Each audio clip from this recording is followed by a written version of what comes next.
video, magpapalit pala tayo ng clutch lining. So may nabili ako 5 piraso. Malalaman nyo naman siya na pang FI siya kasi meron siyang FU 150 MF.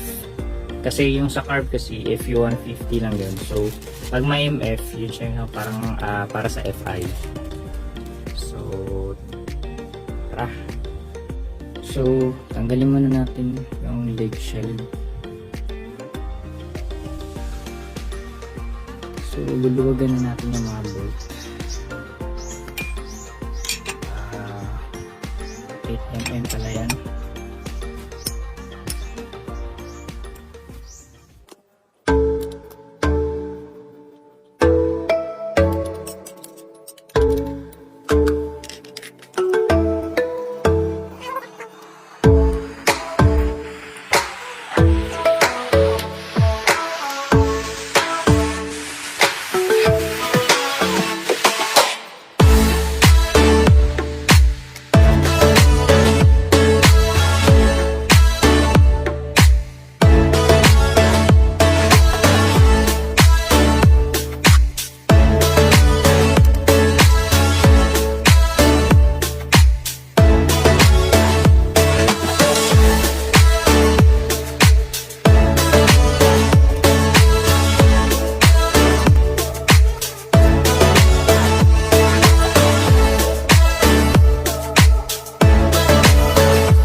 So kailangan natin gumamit dito ng rubber mallet para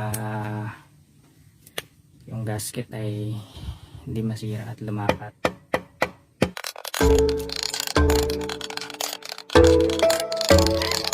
Tagal. Pero dahan-dahan lang sa paghugot para hindi masira yung gasket. Kasi pag wala tayong pampalit, mahirap. Ito, gasket master.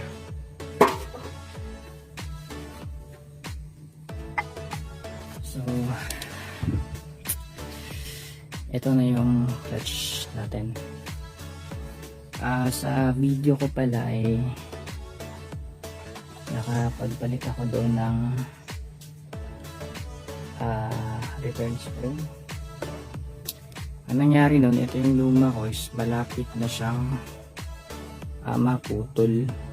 So kung mapapansin sa video niyon, gabi ko yun siya ginawa. Yun nga, hindi siya masyadong clear siguro, ganun. Ito yun siya, may crack kung dito siya wax, yung nakahilid yung return spring sa video ko.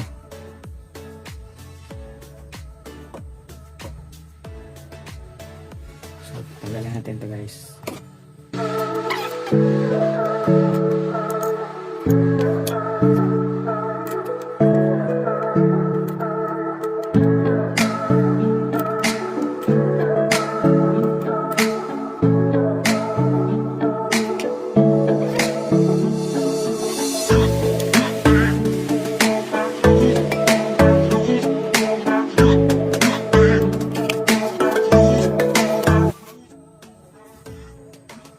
So, butin na natin to. Yan.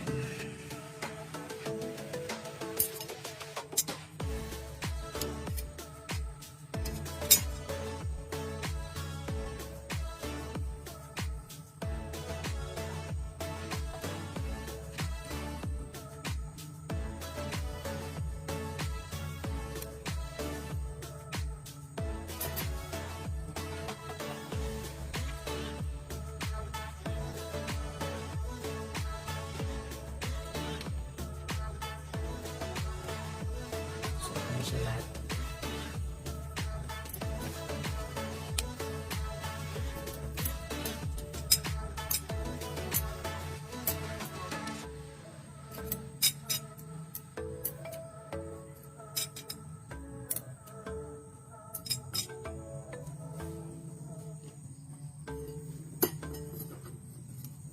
So ito na yung mga bago, tapos ito yung luma.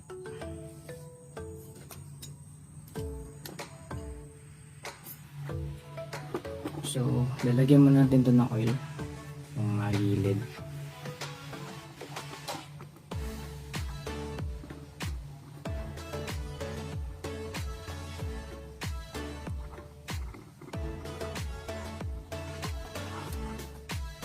Balik, lagay natin.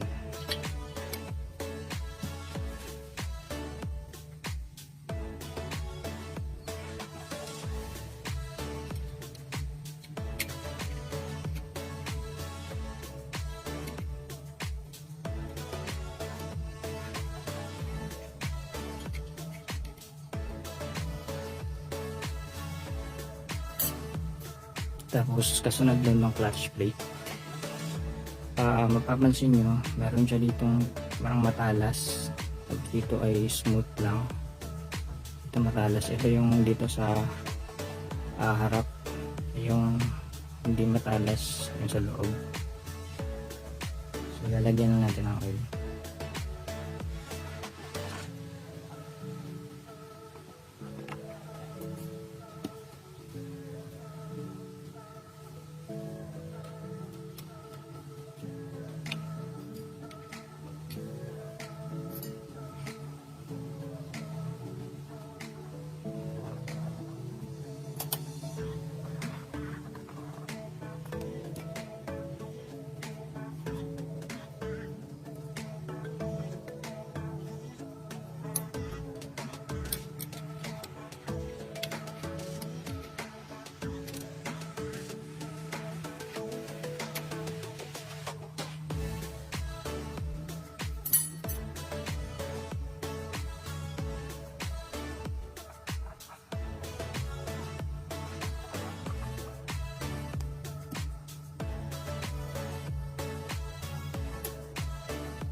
Lagyan na siya ng oil.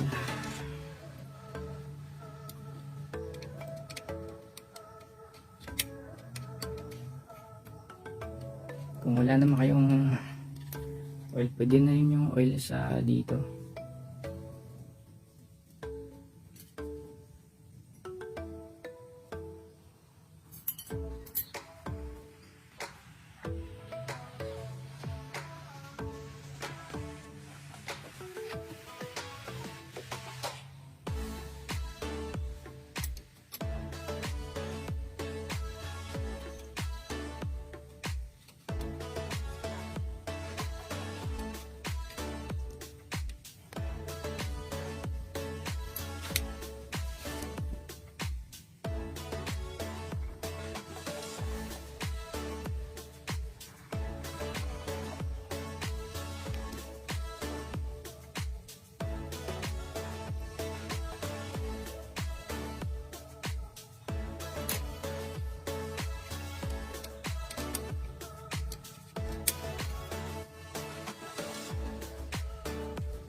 Ito yung panghuli.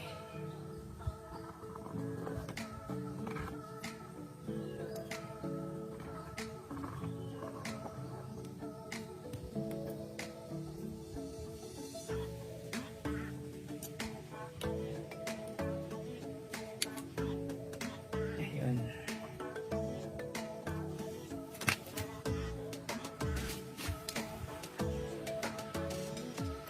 So, babalik na natin to.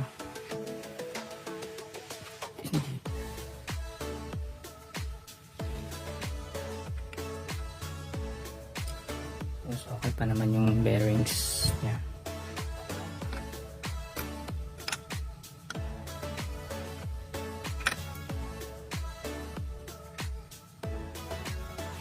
So, babalik natin yung pinagbabaklas natin.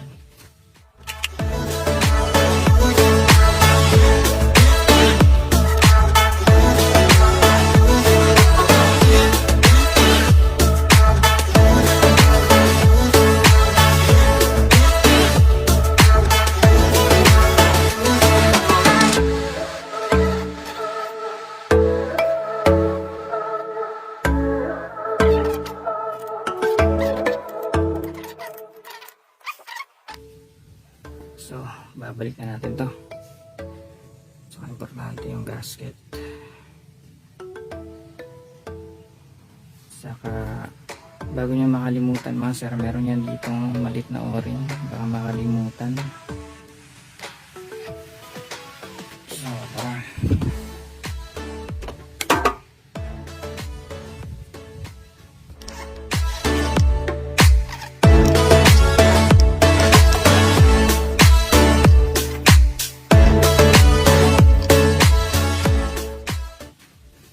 So, yung mga gasket. Kasi may instances kasi na yung gasket ay hindi siya lumapat or ang tawag doon, hindi sakto. Yung iba is siya nayuyupi. So, balik natin yung mga bolt.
So, ganun